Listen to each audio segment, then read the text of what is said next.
In my last video, I talked about how various traumas, repressions, and different energies need to come out of us during periods of psychosis in order for us to heal bipolar disorder. However, there is one part of the healing that, while not so disturbing for the bipolar person, can be extremely disturbing for our families. So disturbing, in fact, that they could motivate them to want you medicated for your entire life. And what is this horrific thing that needs to be stopped at all costs? The truth. Family secrets. Everybody's got them. And they're not all so horrible. For example, when I found out when I was about 15 that every time my grandfather talked about his time in college, he was actually talking about the time he spent in jail for fraud. As it turned out, for years, college had been the family code word for prison.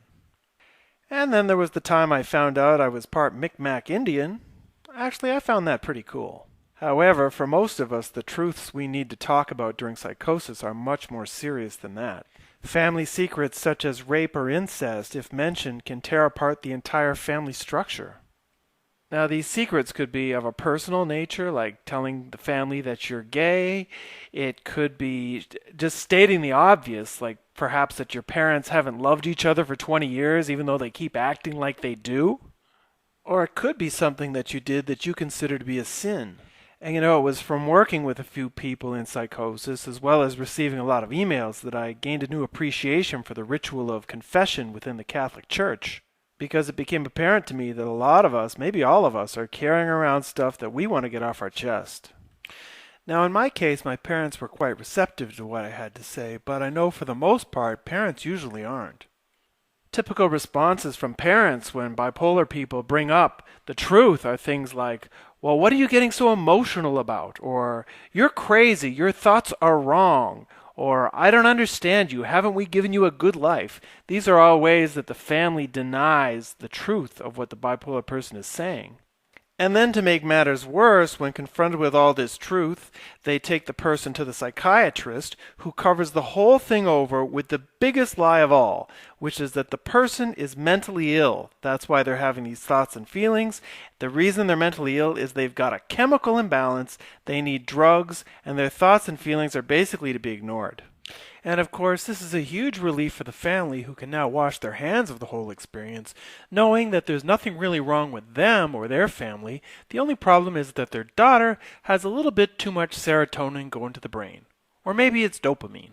Or maybe it's not enough serotonin. I don't know, I get mixed up. So when the opportunity presents itself, clearing of the conscience of personal secrets, family secrets, untold truths, sins of the past, can be a very healing experience when you're in psychosis. Now, there's one family secret that is, in a sense, universal to all families, and yet most people are completely unaware of it.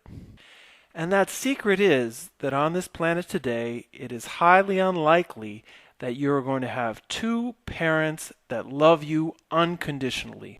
What is far more likely, even in the best of families, even in the most healthy of families, is that you may have one parent that loves you unconditionally. You feel their presence of love anytime you're with them, and you feel that you can do no wrong with that one parent, but the other parent will never give you a break, never let you feel like you're completely worthy of their love. If you're doing well in high school, they'll push you, "Why aren't you getting a part-time job?" Once you graduate university, they'll be pushing you to get a full-time job. Then once you've got that, "When are you getting married? When are you having kids? When are you planning for your retirement?" It never ends. So why does your father or mother do that to you? Why do they hold back love? Well, they don't do it consciously. They do it because their father or mother, your grandparents, held back love from them. And the reason your grandparents held back love is because your great-grandparents held back even more love.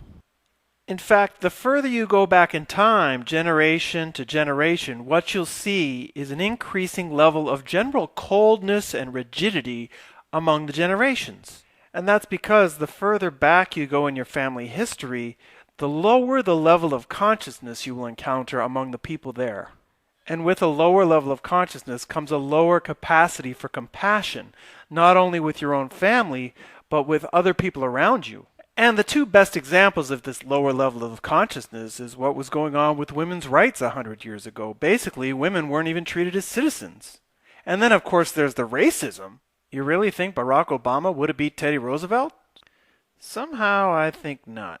Now, please keep in mind when I talk about a generation, I am referring generally, and that in any generation of people or in any culture, some people were ahead of others. So that someone like Abe Lincoln or Nelson Mandela were clearly ahead of the level of consciousness of their own cultures.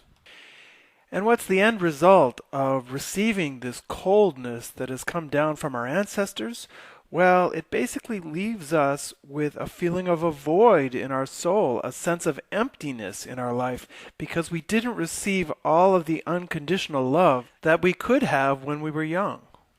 Now, the good news is that there's a tremendous opportunity to heal this void in the soul when a person's in psychosis. The only trouble is how you go about healing this void in the soul is very controversial in itself. Because what it requires is that when the person in psychosis asks for affectionate love, that love be delivered by the support people or by the therapist. So in practical terms, what that means is that the person in psychosis may look to a supporter for a tremendously warm, affectionate, loving embrace. And while the support person needs to maintain the sacred spirit of the experience, not allowing things to become sexual, the intensity of affection shared could be extremely intimate, the type that we usually only reserve for our lovers. Now, this kind of contact is considered illegal today because of the risk of sexual impropriety. And in fact, the great psychiatrist Dr. John Weir Perry lost his license because he was providing this kind of warm affection to female clients. However, Dr. Stangroff insists on the therapeutic benefits of this approach, saying that basically once your soul's void is filled, you're no longer looking for mother figures or father figures in your relationships, and you can find someone that's better suited to your true personality. So just to finish off, whether you're trying to fill this soul's void, or whether you're trying to speak truths or personal secrets that have been hidden for years, both of these movements are trying to bring a deeper level of integrity to your life as you move forward. So while what you're doing or saying may shock people or rock the boat for a short period of time, down the road these movements are going to make for a better life for you, making you healthier and more alive. It'll also allow you to raise your kids whenever you have them with a little more warmth than you had growing up.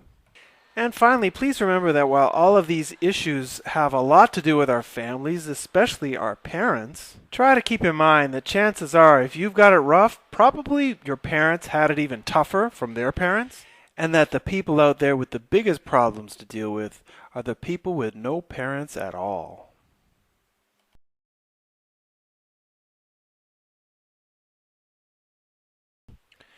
Next up, how to deal with and heal aggression during psychosis.